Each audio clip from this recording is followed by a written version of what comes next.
Hello gamers, welcome to another video. This is going to be my Arc Hunter Lies Handshake build for all seasons. It's going to contain no artifact mods season after season. As you can see in the background, this is just some footage of me going through a legendary lost sector, absolutely tearing up everything. The build's pretty fun. I've used it in legend content, but I probably wouldn't go for, master or solo runs for flawless, or definitely probably wouldn't use it in grandmaster content. As you just melee everything and putting yourself in pretty much big danger. But an overall build just for normal content, I think it's pretty fun to use, especially with Arc 3.0 just been released. So let's get stuck into the build. So starting off with the subclass. For the super, I've chosen Gathering Storm. This is pretty meta right now. It's a new super to Arc 3.0. What it does is you'll throw the arc staff towards a target, and it will embed itself to whatever it hits, do damage over time, and it will also jolt the nearby targets. You can choose arc staff. This is more of an ad clearing super, and then the Gathering Storm is more like a bit more like a boss damage, if you'd call it. They're both pretty good, so just choose whichever one suits the content that you're doing or whatever you want to pick. For the class ability, you want to choose Gambler's Dodge, so when we dodge near enemies, it gets our melee ability back. Choose any of the jumps or blink. For the arc melee, you want to choose Combination Blow. A quick strike that temporarily increases your melee damage for the defeated targets. So this stacks 3 times. So if you get 3 powered melee kills, you get like a damage multiplier on top of the melee. And then when you defeat targets with the melee ability, it also refills your class ability energy. It also restores a small amount of health on kill. So if you get a melee kill on a combatant, you will get your dodge back, and then when you dodge near more combatants, you will get your melee back. So you're going to dodge melee, and just carry on doing that motion throughout. If you miss your dodge, so if you don't dodge near enemies, you won't get your melee back, but we've got other ways of getting some energy for that anyway. Moving on to the aspects, the first one is Lethal Current. After dodging, your next melee attack has increased lunge, jolts the target, creates an aftershock. And then damaging any jolted targets also blinds them, so we're going to be constantly dodging, meleeing, and then jolting targets, and then also blinding them. And then to follow on from that, we've got Flow State, so defeating a jolted target makes you amplified. So we jolt the target with the melee, and then when we melee again, we're going to kill that jolted target, so that's going to make us amplified. And then when you're amplified, your dodge recharges more quickly. So this ties into, if we do miss our Gambler's Dodge with enemies, we're going to get our class ability energy back faster. Moving on to the fragments, we've got Spark of Resistance. While surrounded by combatants, you're more resistant to incoming damage. So this is going to be a 25% damage reduction for more combatants. We're going to be in the thick of just meleeing everything, so this is a great fragment to have. Spark of Shock, so your arc grenades are going to jolt targets. So when we dodge, do a melee, we're going to jolt target with Lethal Current, and then with grenades, we're going to also jolt the target. This ties into the Spark of Ions. Defeating any jolted target creates an Ionic Trace. Ionic Traces travel across the ground towards the player, so you don't need to go and run and pick them up. When you do pick them up, they also grant ability energy. So if we do miss our Gambler's Dodge and don't get a melee back, that's also feeding into the class ability energy. And then last, we've got Spark of Amplitude. Rapidly defeating targets while you're amplified creates Spark of Power. We're going to be amplified by defeating the jolted target from melee and throwing grenades, just constantly being amplified. So we're going to constantly dropping all of the power on the floor.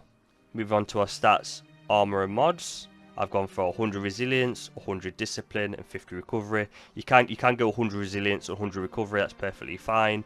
Just try and get a little bit higher on the discipline. Triple 100 stats would be like the perfect combo. But if you want to have more recovery, that's perfectly fine. Moving on to exotic of choice, it's the Lies Handshake, and the armor perk is Cross Counter. Using your arc melee ability or being hit by a melee attack will allow you to follow up with an extremely powerful melee counter punch that will heal you.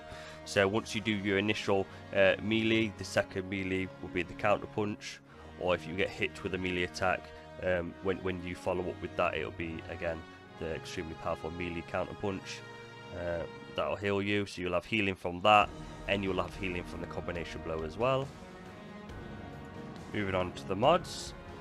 On the gauntlets, I've gone for a momentum transfer, so causing damage with grenades reduces your melee cooldown. And then we've gone with a well of iron, so picking up an arc elemental well causes your next melee to deal increased damage. On the helm, we've gone for 2 hands-on, so because we're doing so many powered melee kills, this is going to grant us lots of super energy to get our super back faster. And then we've gone for a seeking wells, so we're not chasing the wells that are on the floor, they can just track themselves towards us. On the chest armor, we've gone for 2 concussive dampeners, but you can swap these out with any of the resistance mods you need. And then we've gone for a font of wisdom, so when we pick up one of the wells we get increased intellect, improving the recharge rate of your super, so we get our super back quicker. On the legs, we've gone for a better already, and then insulation, so when we picking up these orbs of power off the floor, which we're creating with this fragment here, by killing targets while amplified, we're going to be dropping orbs of power, and then we're going to get a little bit of health and then a little bit of class ability energy back from picking up the orbs of power. And then we've got a melee well maker, so every time we get a powered melee final blow, it's going to spawn an elemental well, which is going to be the arc elemental well. And then on the cloak, we've put on a bomber, so we get reduced grenade cooldown when you use our class ability. So if we're going to be dodging and then meleeing and dodging and meleeing and dodging and meleeing, the bomber is going to help the grenade cooldown massively. And then on top of that, we've got a font of might, so every time we pick up an arc well, it's going to boost the damage of our archetype weapons.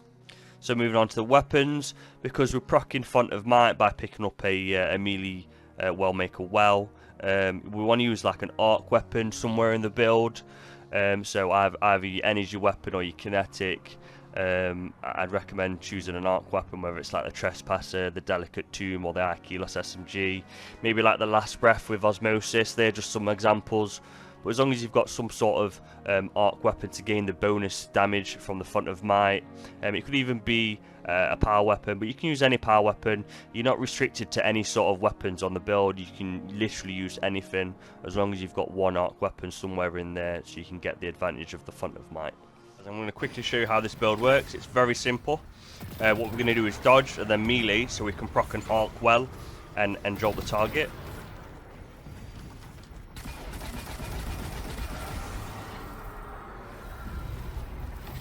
So we're going to do a melee, dodge, melee, dodge.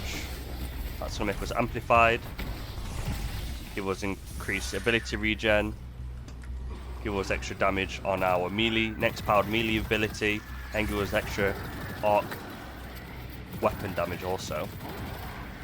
The grenades, that's also going to jolt targets again, and then when we defeat the jolted targets, again going to make us amplified. So it's just a case of meleeing, dodging, meleeing, dodging. So we get a melee, it's going to drop a well, get that well up, get the buffs.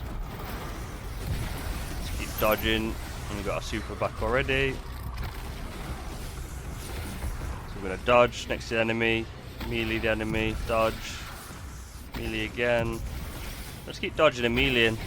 That's all we have to do. Every time we get a melee kill, we get health back. Every time we jolt the target and kill it, we get amplified. We're also blinding targets. Yeah, it's quite powerful. It's a very fun build. As I say, I wouldn't use it in Grandmaster or Master Content or anything like solo flawless dungeons.